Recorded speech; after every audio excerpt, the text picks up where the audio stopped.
ধর্ম যার যার উৎসব সবার বিষয়টি আসলে কতটুকু গ্রহণযোগ্য এই কথাটি বা এই উক্তিটি হচ্ছে একদিক থেকে ইমান বিধ্বংসী উক্তি।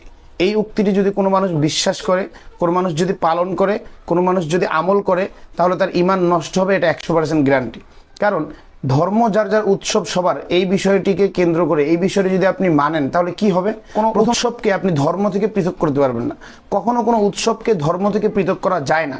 কারণ উৎসব আমাদের দৃষ্টিকোণ থেকে, ইসলামের দৃষ্টিকোণ থেকে উৎসবও একটি ইবাদতের অন্তর্ভুক্ত। যেমন আমরা ঈদ উল ফিতর এবং ঈদ উল আজহা পালন করি।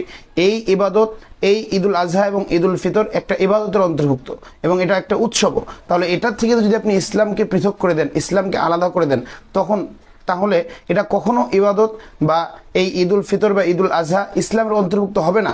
ঠিক তদ্রুপ বিধর্মীদের যে কোনো অনুষ্ঠানও তাদের একটা কালচার বা তাদের একটা ইবাদতের অন্তর্ভুক্ত। তাই সেই উৎসবকে আপনি কখনো তাদের ধর্ম থেকে পৃথক করতে পারবেন না। তাহলে ধর্ম যার যার উৎসব সবার এই কথাটির মানে কি? মূলত এই কথাটি সবচেয়ে বেশি প্রচলন হয় যখন হিন্দুদের পূজা বা হিন্দুদের কোনো অনুষ্ঠান বা বিধর্মীদের কোনো অনুষ্ঠানে, তখন মুসলিমদেরকে তাদের প্রতি আকৃষ্ট করার জন্য এই উক্তিটিকে ব্যবহার করা হয়।